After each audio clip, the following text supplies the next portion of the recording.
Well, okay, perhaps he didn't say it sucks in as many words, but the disdain was dripping off of GOAT Jordan in his recent appearance on NBC, where he made his true feelings on certain elements of today's NBA a little more obvious.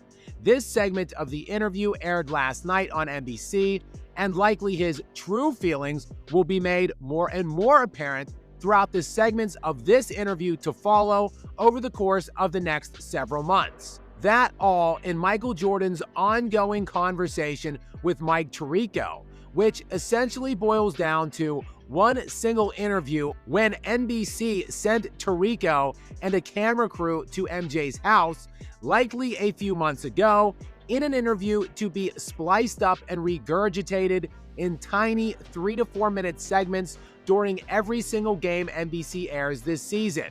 And you know, that isn't exactly what we were expecting. At least it's not what I was, as I was hoping for some kind of in-studio segments with Mike talking about and reacting to current games and active ongoing season trends. Instead, what we are getting is more of an overview of Jordan's feelings on the current product, and last night, the topic of load management was brought up by Tirico. The term load management has become such a hot button in the NBA. How I know you were going to talk about that one? Because you played 80 games a lot.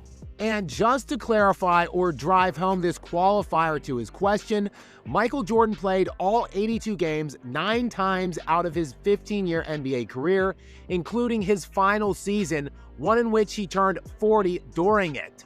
And that was while MJ played in a minimum of 78 games 12 times out of 15.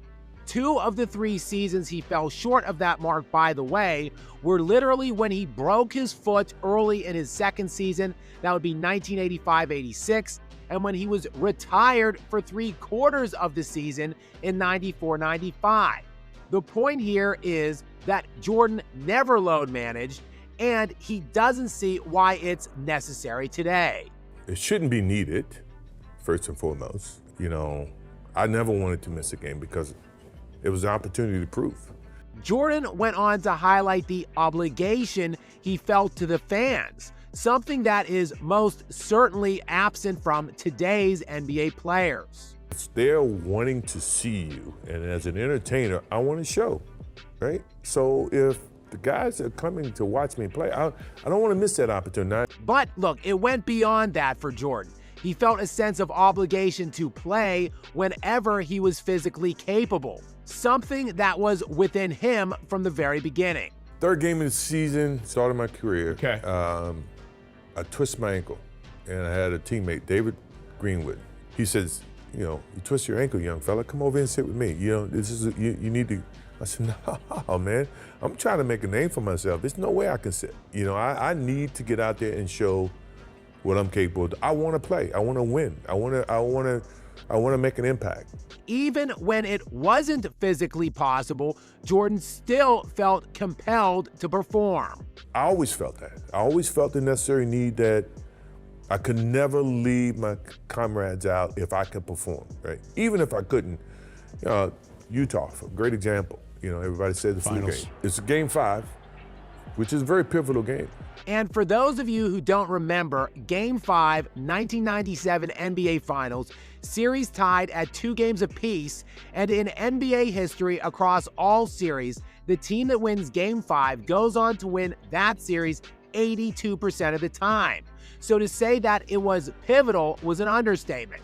And the game was being played in Utah. And despite experiencing flu-like symptoms, which included a 103-degree pre-tip-off temperature, Jordan, of course, played on. But he didn't just play, he dominated, scoring 38 points. That would be 38 of the Bulls' 90 total points, and he led Chicago to the 90-88 win, which included the go-ahead three-point shot with 25 seconds left in a game that was tied 85-85 at the time.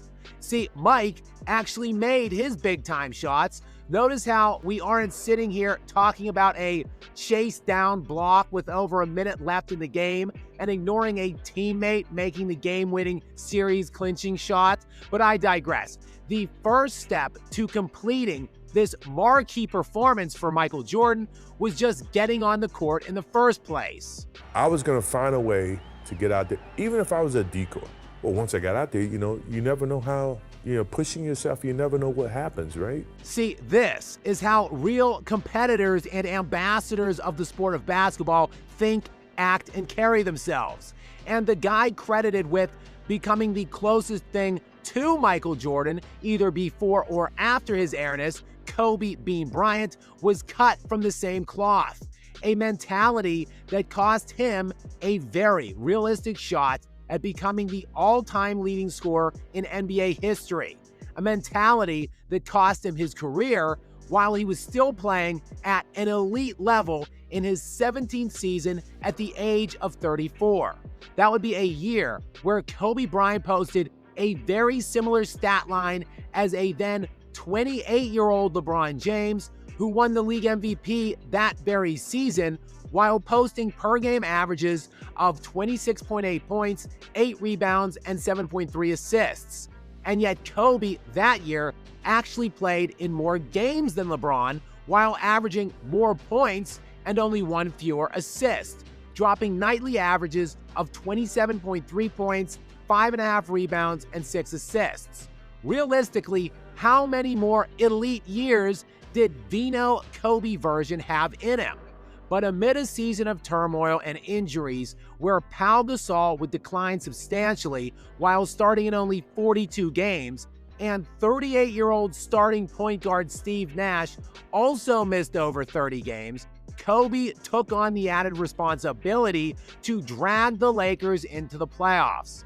And down the stretch, in the final 7 games of his season, Bryant averaged 29 points per game, 8.5 assists, and 7 rebounds while playing 46 minutes per game, with the Lakers going 6-1 during that stretch and from out of the playoffs and into the 7 seed. But alas, on April 12, 2013, the accumulated wear and tear on Bryant's body, coupled with all of those mounting minutes, took its toll.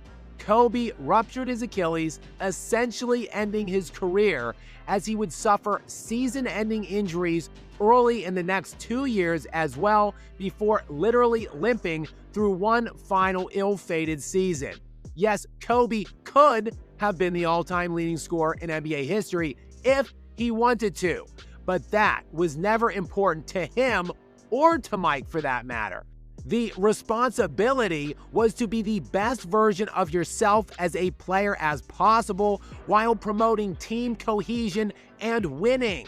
I always felt like one is a sense of pride for the fans that are paying. Right. 2 is a sense of, making sure that I stay sharp. I'm not going to lose it. And 3, I want our rhythm as a team to always be there. It can disrupt that synergy that's happening. Being a winner and not caring about box scores and statistics. But perhaps we are finally through the era that destroyed the NBA and heading into the beginning of a new era that can start acting like basketball players again. Guys, many thanks for joining me as always. Please make sure you are subscribed with notifications turned on to stay up to date with more from me. And if you did enjoy this video, perhaps you would like to learn more about the era that destroyed the NBA.